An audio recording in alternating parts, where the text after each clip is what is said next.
Love reading number 22. Okay. This card showing yung love reading na to, nagsisimbolize ng pagiging hang or naka-stagnant daw yung isang relationship o yung isang feelings ng isang tao na hindi pa nare-resolba. Ito yung tipo ng love reading na hindi mo alam kung saan talaga patutungo yung relationship nyo or sabihin natin na kung ano yung nararamdaman mo. You're still waiting for someone na maging maayos or bumalik or sabihin man natin na naka-stagnant yung pakiramdam nitong nagpaparead, no?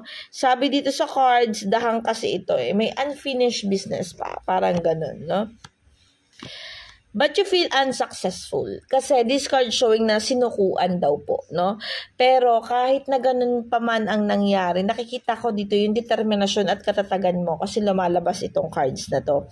Sinasabi dito sa cards na nakahang ka, nag-aantay ka, pero pa rin katatagan kahit na alam mo na may nangyaring negative na dun sa relationship, no? Sabi dito, missed opportunities. So, ibig sabihin nito, alam mo sa sarili mo na itong taong to mahalaga sa'yo, na itong taong to ay bubuo ng love life mo or mahalaga, mahal mo, masaya ka, alam mong dito sa taong to magiging masaya ka, you feel completed, no? Kaya lang kasi nagkaroon ng conflict, no? Pero nakikita ko dito sa cards na you're still waiting and hoping na maging maayos lahat matapos yung mga conflict na pinagdaanan or sabihin na natin masolusyonan kung ano yung problema na kinakaharap nyo. Sabi dito sa cards, kaya mo daw siyang ilaban. Sabi dito sa cards, kaya mong ilaban, ayun lang talaga. At handa kang gumawa ng action. Ang nangyayari lang kasi dito sa cards, hindi mo alam kung kaya ka rin niyang ilaban.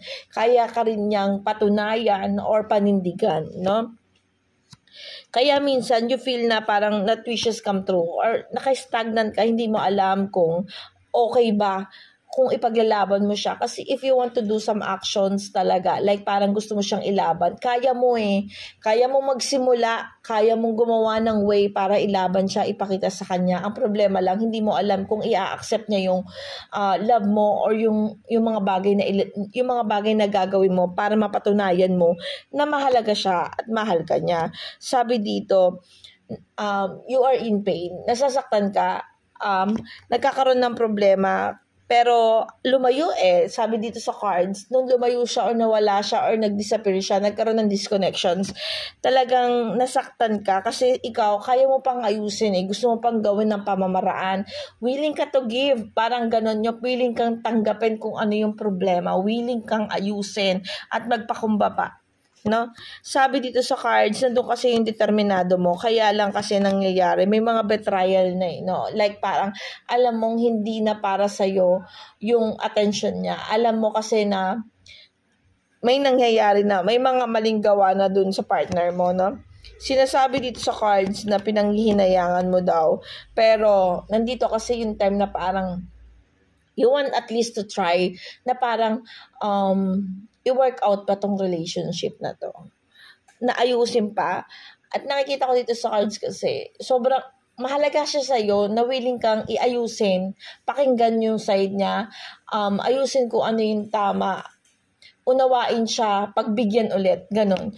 Naka-stagnant ka. Alam ko you feel some loaded. Alam ko nasaktan ka sa paglayo niya. Alam ko this card showing kasi nagpapakita na hindi niya kasi nakikita yung halaga mo or yung value ng mga sacrifices na ginawa mo sa relationship or kung ano yung bagay na pinupursyo mo, no?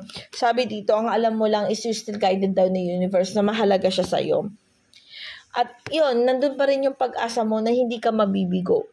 Hanggang ngayon, naka-stagnant ka pa rin dun sa isang sitwasyon na hindi mo alam kung ano yung patutunguhan ng relationship na to.